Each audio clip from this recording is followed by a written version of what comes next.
Hey everybody, welcome back to Nintendo Treehouse Live at E3. I'm Sam, and I'm joined by my colleagues Bill and Chico. And during this segment, we're going to take a look at some of the Amiibo functionality that folks can look forward to in Legend of Zelda Breath of the Wild.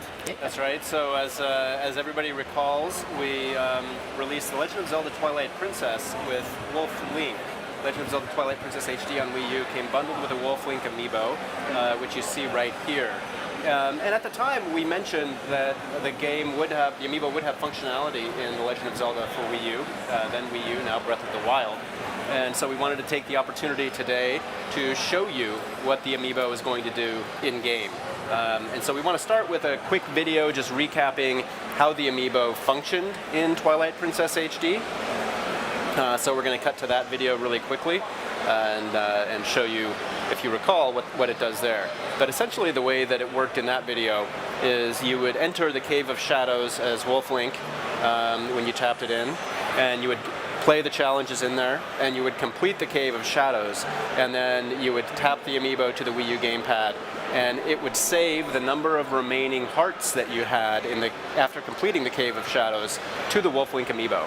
And so now what we want to do is we're going to actually tap this to the Wii U version of Zelda Breath of the Wild and show you what it does.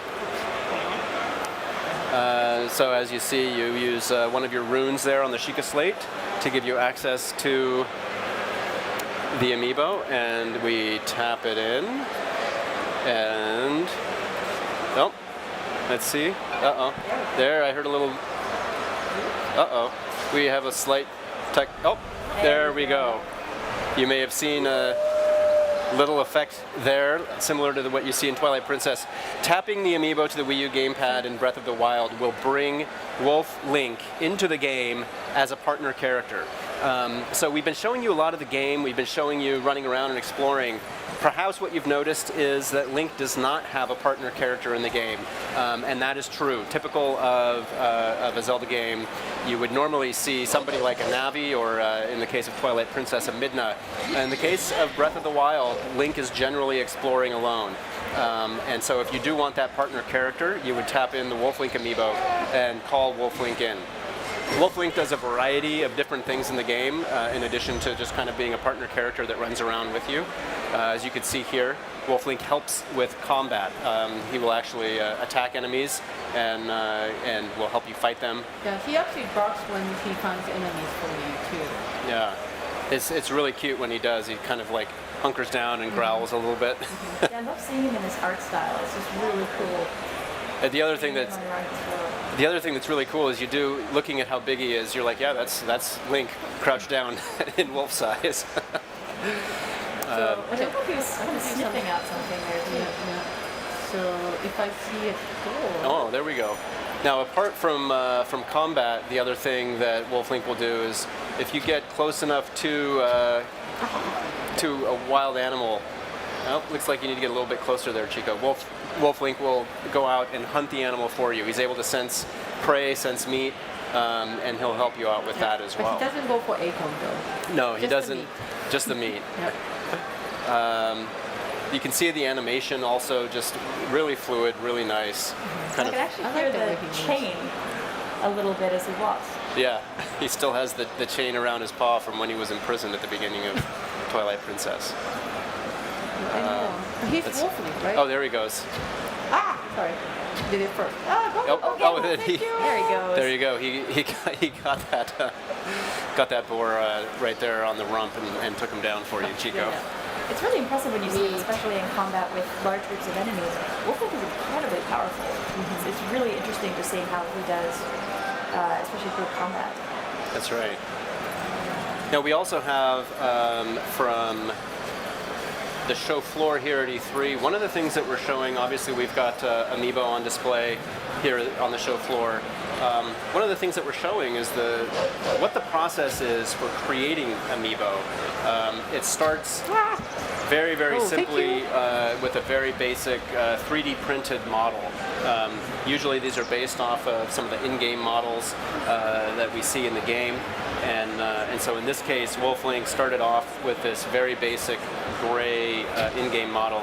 And if you're able to get up close on that, you can see sort of the polygonal nature of the print here. I think perhaps a little bit later in the day we may have a chance to show the full process, but there's sort of about 5 different steps in the creation process before we actually end up getting to the final model here. Yeah, it's interesting. I think some folks don't appreciate how much iteration goes into the creation of the Amiibo, but when you're looking at some characters from certain games, their physical structure might make it really challenging to make Amiibo, especially when you're looking at balance and making sure that you've got them in a pose that they're going to have nice stability when you've actually got them, say, sitting on a shelf or you're playing with them. That's right. And in fact, you start with this basic 3D model print, and then from there you have to refine the model itself, and then you get into sort of, once you finalize that model, then you start to get into some test painting and things like that, and it becomes, it's actually a very long process. It takes, start to finish, it can take upwards of roughly 10 months to a year from the very beginning of the Amiibo creation process until the actual product launches. So it actually is a long process, but one it's fun to kind of watch and see as the Amiibo go through all those different forms. Yeah, especially as the poses get refined. I know I've seen certain iterations for some of our Amiibo where they're really experimenting with how best to pose the character, position the character, and it's neat seeing kind of what didn't work as well, and the different test cases that they do along the way. That's right. Now going back to Wolf Link in the game, we mentioned that when you tap Wolf Link in, he will have the number of hearts that you saved in Twilight Princess, and he'll travel alongside you for the duration of your gameplay, and he'll do this until he loses all of his hearts. Fortunately, Chico is doing a good job here and is taking good care of Wolf Link, and so he hasn't taken a whole lot of damage yet. But once those hearts run out, then Wolf Link will disappear. And the next time, if you do want to play with him again, then you can wait 1 day in real world time, not 1 day in in-game time, but 1 day in real world time. And then you can tap Wolf Link to the gamepad again and call him back into Breath of the Wild. Yep. You need to get after those boars, Chico. I know. It's interesting what a difference Wolf Link can make, especially if you've taken the time to really kind of make him a burly wolf before you bring him into the game. And if you're starting out, he can really help cover your back for you as you're getting a feel for the gameplay. He was right behind me. Jeez. Uh-oh.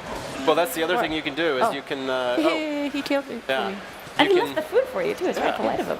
It's so kind of him that he takes down the prey but does not eat the meat. He leaves that for you. He loves me. So.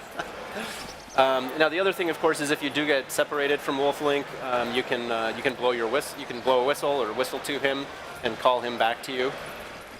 And you'll also, of course, he is a wolf. Oh, listen to that bark! I love it. He's got a lot of other really cool Look at animations him. as we watch him. It's so good. Oh. So you can, if he runs off in a different direction, then you can whistle to him and he'll come right back to you.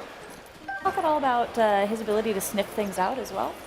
Well, yeah, you will. Of course, he is a wolf, so wolves having good noses, he'll be able to help you out and later on in the game be able to sniff out certain items for you, which is quite nice. But of course, Wolf Link isn't the only Amiibo that's going to be compatible with The Legend of Zelda Breath of the Wild. Talk about this interesting display. We actually have a few more brand new Amiibo. Hopefully we can get in very close on these. The level of detail on these new Amiibo are really, truly stunning. This is Archer Link, and I'm just going to slowly rotate him around. Especially the detail on the back of his shield is this side, you can see right here, you can see the detail on the Sheikah slate. The head of this arrow, which you see from the video in the Guardian battle, incredibly detailed, very, very well replicated. You have the arrows hanging from Leek's belt, and just the amount of detail that you get on even his armbands and tunic are really amazing. These are easily the most highly detailed Amiibo that I think we've created so far. And this is the first of, we have 3 that we want to show you today. So the first is Archer Link. Really cool. I can't wait to get these. It's great because I've been, Aonuma-san and I have been talking for a long time about wanting to have Zelda figures available for people. So hopefully people are excited for these. This is Rider Link. Again, my one favorite. of the just the sense of presence you get from the horse. The way that it's sculpted, you get so much detail in the muscles, the mane, even the bridle with the saddle and everything. Link's shield hanging on the back, the saddlebags.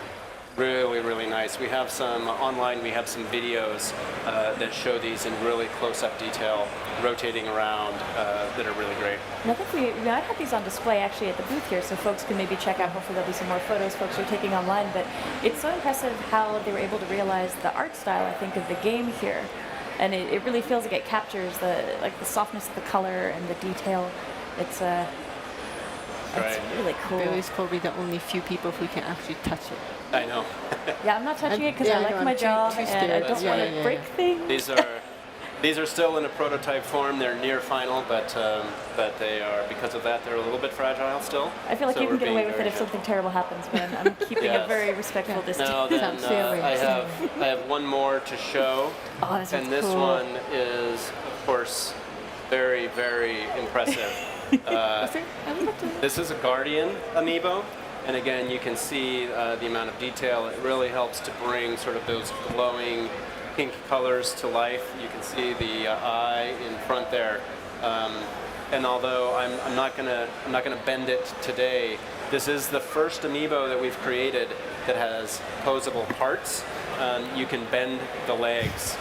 If you're with our pre-production model, it's you have to No, be it's very so careful. tempting. So I'd rather not. But in when we release this alongside the game, you'll be able to bend the legs freely and kind of pose the Amiibo however you like. I'm kind of looking forward to making dioramas with those arms, like he's going to be grabbing other Amiibo in my collection, or maybe actually battling Link or something while I've got him sitting down. It's going to be really fun to see what I can do once I've got a production model I can feel safe with. Yeah. So these are 3 Amiibo that we have coming to launch alongside the Legend of Zelda Breath of the Wild. I'm really excited. I can't wait to get them. But we just wanted to give you a quick moment and share those with you. Chico, is there anything else that you wanted to show us with Wolf Link or? No? That's about it. Well, we've got a little bit of time. We could maybe do some quick running around with it, maybe see if we can find another camp to hit before we wrap up. I think there's a camp over here. I hope they're awake. I don't want to always, attack them when they're sleeping. It is really interesting, I found, just finding new places to run around with him at. And actually, I think we might be coming up to something that we shouldn't see just yet, so All right. we'll hang on to that for later. But Yep. thank you so much, Bill and Chico, for joining us and giving us a look at the Amiibo functionality. Folks, again, if you happen to know somebody who's here at the show, you might want to see if they can take some photos of these. We've got them on display. And please don't go anywhere. Actually, next up, we're going to have Miyamoto-san join us. And we're going to be talking about how this game actually ties in really interesting ways to the original Legend of Zelda game. So please stay tuned. We'll be right back.